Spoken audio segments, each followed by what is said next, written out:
Hello students, I hope you all are very fine. As per promise, in this session we will be discussing numericals based on dimensional analysis, right? In the previous lecture, we have discussed the three uses of dimensional analysis, right? So in today's session, we will be discussing numericals based on all those three uses of dimensional analysis, right? Let's begin. So, suppose the first question is, in van der Waals equation, you must be aware of van der Waals equation. Van der Waals equation, it is P plus A by V square, V minus B is equal to some constant, right? This is the equation. P over here, it stands for pressure, and V, it stands for volume. Making use of dimensional analysis, we are supposed to find out the dimensions of A and B. So students, the question is, this is the van der Waals equation given. Here P stands for the pressure, V stands for the volume. We are supposed to find out the dimensions of A and B, right? So we'll make use of principle of homogeneity of dimensions. Students, have always mentioned two similar physical quantities can be only added or subtracted. Now look, there's a positive sign between these two terms. So addition can take place only between two similar physical quantities having the same dimensions. So from this, what to conclude is A by V square should have same dimensions as that of pressure, isn't it? So therefore, A must have, or A should have, dimensions of P into V square. Simple. Here the addition is involved. So it can take place only between two similar physical quantities, right? Therefore the dimension of this, it must be equal to the dimension of this particular term. So A by V square should have the same dimension as that of pressure. Or in other words, A should have the same dimensions as that of P into V square. That is, what about pressure? It is force per unit area. Let's find its SI unit in basic terms. Right? It is force per unit area. So force is kg meter per second square, area is meter square. What about volume? It is meter cube to the power square. So it will give us meter 6. So what do you get? Kg meter 5, right? S to the power minus 2. Therefore, the dimensions of A would be M L5 T minus 2. This is the dimensional formula for A. I hope you have understood the concept.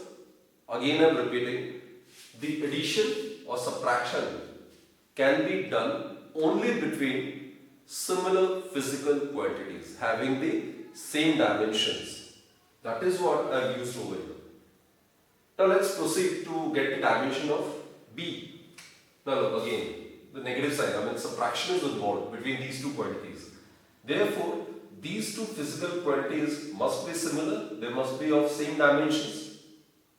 Therefore, the dimension of B should be same as that of volume, isn't it? It is only then that these two can be subtracted or added. Therefore, the dimensional formula for volume would be, volume its SI unit is meter cube. Therefore, dimensional formula for B would be L to the power 3. So this is the answer. This is the dimensional formula for A, and that's the dimensional formula for B. I hope you have understood entirely. Just make use of principle of homogeneity of dimensions and the fact that addition and subtraction can be only between similar physical quantities having same dimensions, right? Let's proceed with the second question. Let us consider an equation. Suppose the force acting on a body is given by F, it's equal to A root 2 root T plus, suppose, B by x square. Here F is force, T is time, and x is displacement. X is suppose displacement. We are supposed to find out the dimensions of A by B. We are supposed to find out the dimensions of A by B. This is the second question we are attempting, right? So again I am repeating the question. Suppose the force acting on a body is given by A root T plus B by x square. F force, T is time, x is displacement. We are supposed to find out the dimensional formula of A by B. Now in order to get this, we need to know the dimensions of A and B individually. Then only substituting their value we can get this result, right? Okay, let's proceed. Principle of homogeneity of dimensions states that each term on both sides of the equation must have the same dimensions. Students, this is force. Its SI unit is Newton, which is kg meter per second square. This must also have the same dimensions as that of force, and this entire term should also possess the same dimensions as that of force, right? So, what you conclude is A root T, it should have the same dimensions as that of force. Therefore, A must possess the dimension same as that of F divided by root T. Am I clear? So, let's substitute the units. Unit of force is kg meter per second square, and time it's second. So square root of second, it will be s half. Therefore, it can be written as kg meter s minus 2 minus half. That is kg meter s minus 5 by 2. Am I clear? Therefore, dimensional formula for A would be m L T to the power minus 5 by 2. This is the dimensional formula for A. Now, in order to get the dimension for A by B, we need to find out the dimensions of B as well. So, let's find out the second step. Over here, as I told you, B by x square must also have the same dimension as that of force, which is Newton. Therefore, B should have the dimension same as that of F multiplied by x square, isn't it?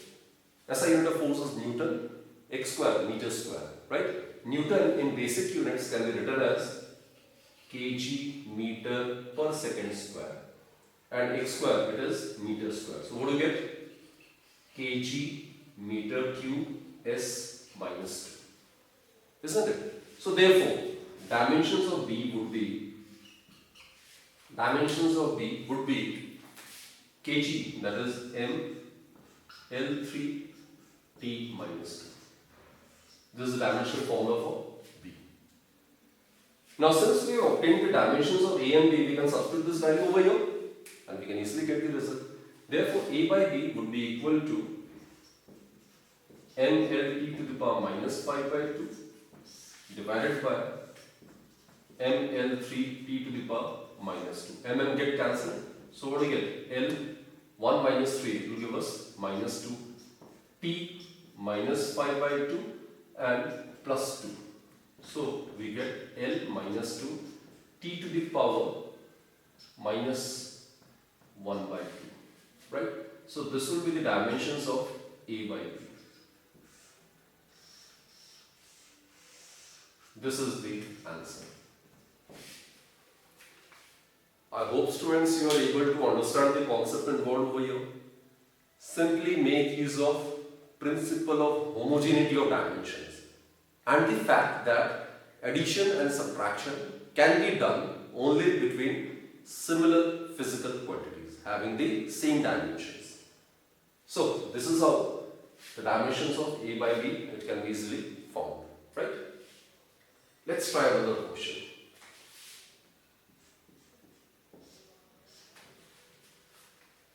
Let us say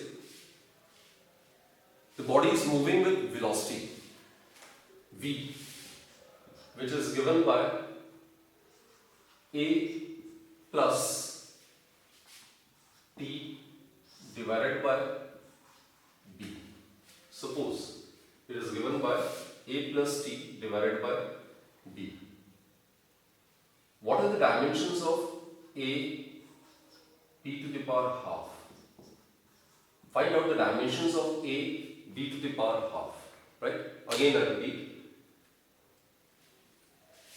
The velocity of a body depends on time t as a plus t divided by b. We are supposed to find the dimensional formula for a square root of b, or a into b to the power half.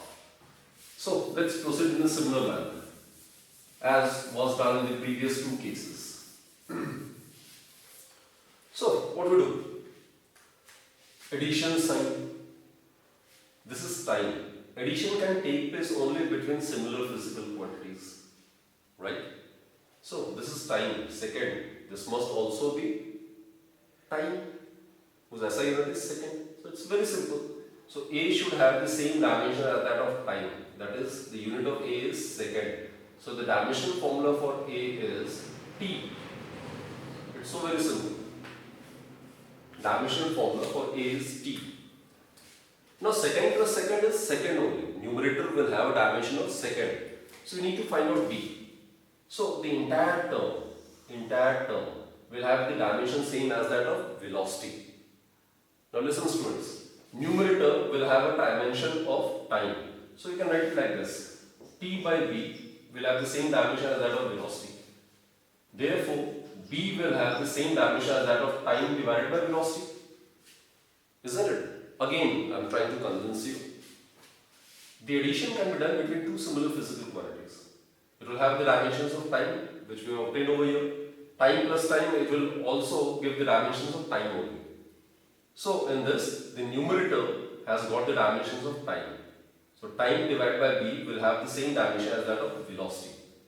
So B will have the same dimension as that of T by B. Right? So therefore, B will have dimensions of time is measured in second, velocity is measured in meter per second. So what do you get? Second square meter inverse. So dimensional formula for B is L minus 1 T2. So dimensions of A and B both are obtained. Right? Now, in this question our objective is to find out the dimensional formula for A b to the power half. So what about this dimensions? A, its dimensional formula is T.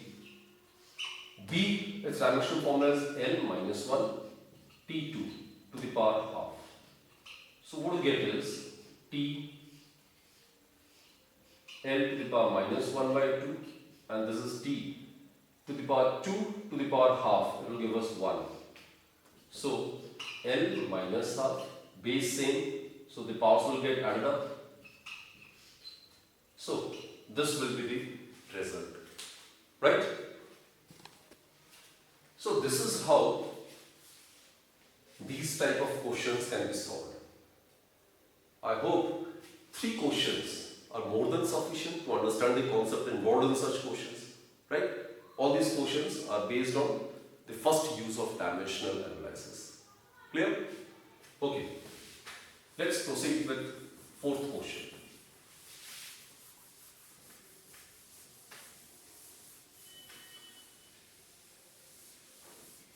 Let us consider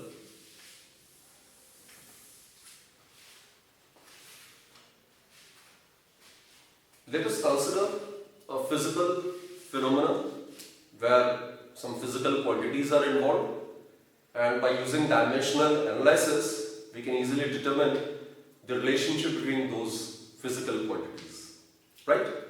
So what we can do is, suppose we need to find a formula for the orbital velocity of a planet revolving around the Sun. Orbital velocity of a planet revolving around the Sun. Suppose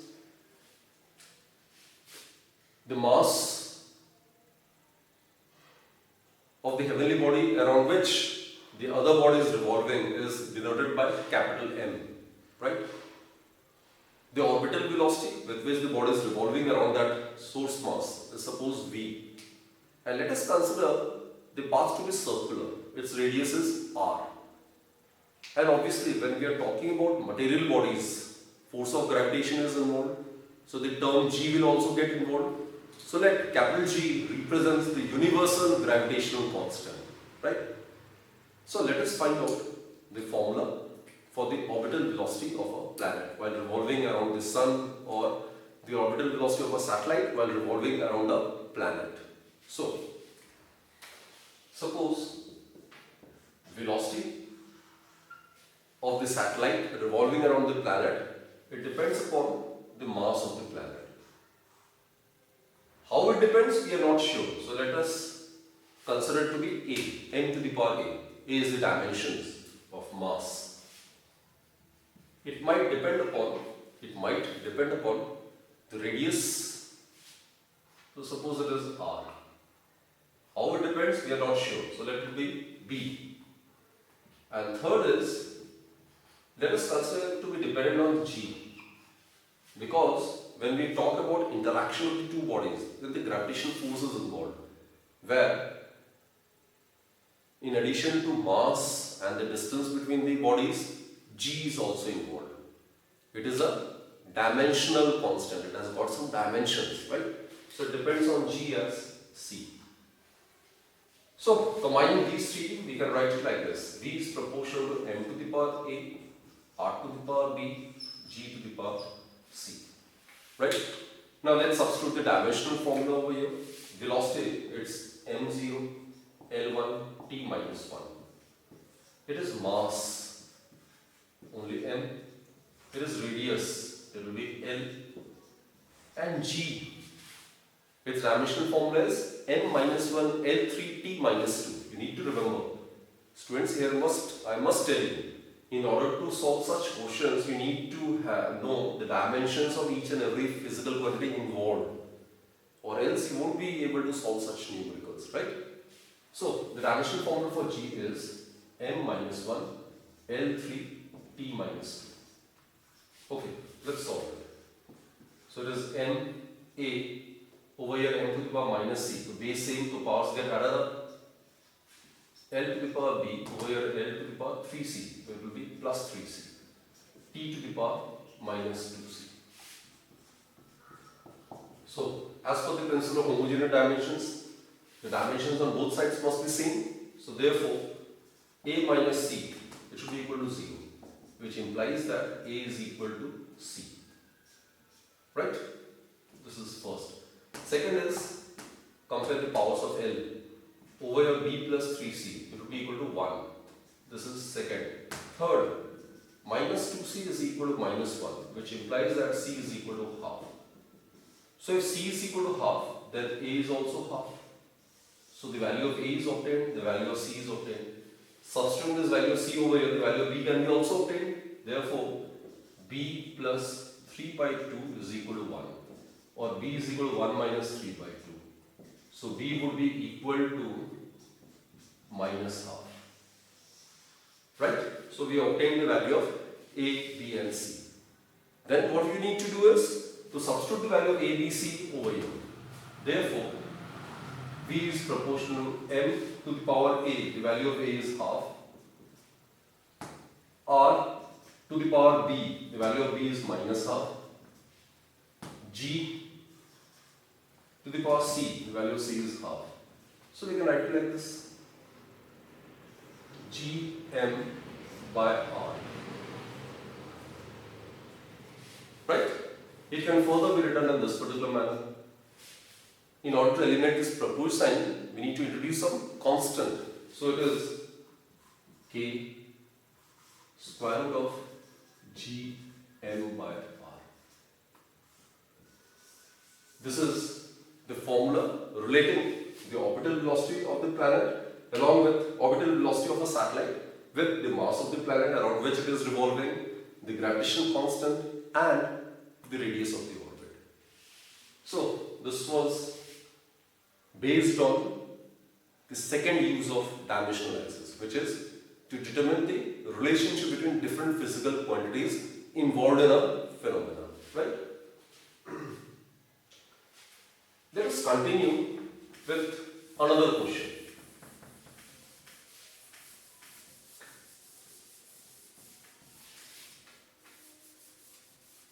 Let us consider a system. Let us consider a system where the fundamental units are, this is the fifth question I think, the basic units are, we are talking about a new system. In a new system, the basic units are c, which is the velocity of light, g, which is gravitational constant, and h, which is Planck's constant. So, how will you express time in terms of the basic units of c, g and h? This is a very, very important question, students. Listen to me very carefully. Let us consider a new system where the fundamental units are c, g and h. C is the speed of light, g is the gravitational constant, right? H is Planck's constant. Now you are supposed to express time in terms of c, g, h, which are the fundamental units in this hypothetical new system, right? Let's do it. So, what to do? T must be dependent on c. How it depends, we are not aware. It must be dependent on g. It must be dependent on h. Right? H is Planck's constant.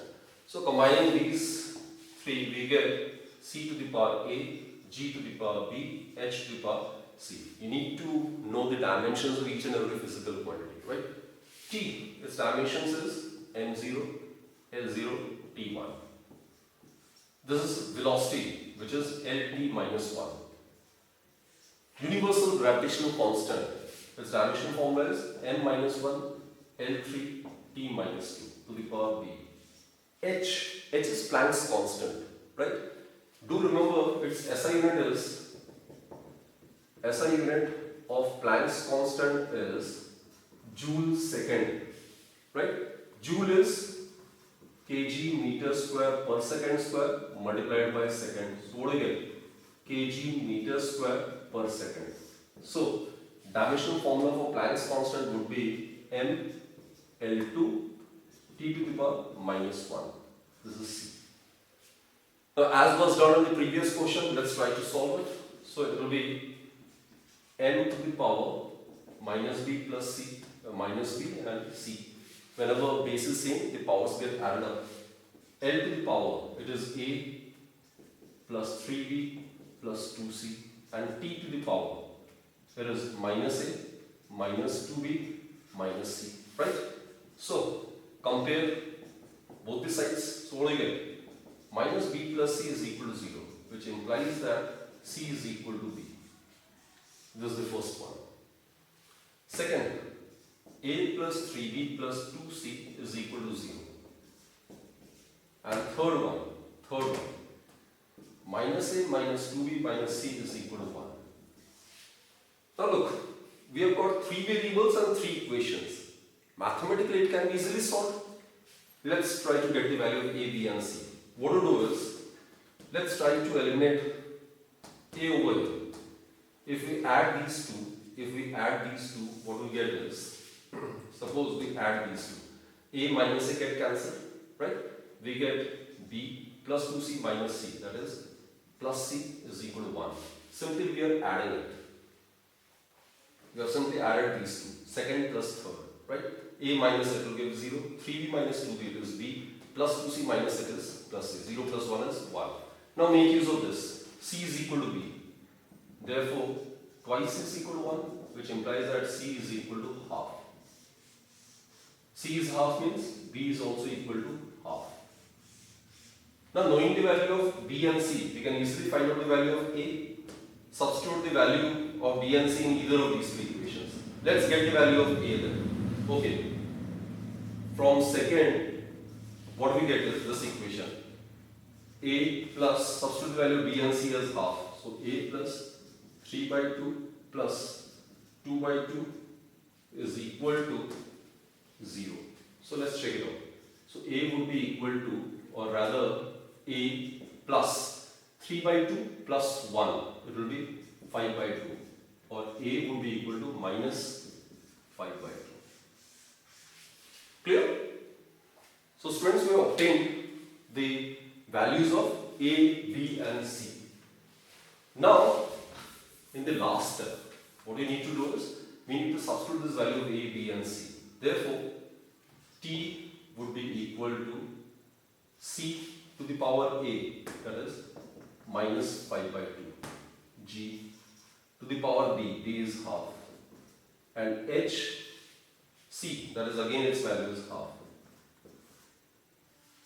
So, time in terms of the new basic units of the hypothetical system can be considered in this particular manner. It can be represented in this particular manner. So students, I sincerely hope you are able to understand such questions. The approach should be correct, right? And in order to solve such questions, you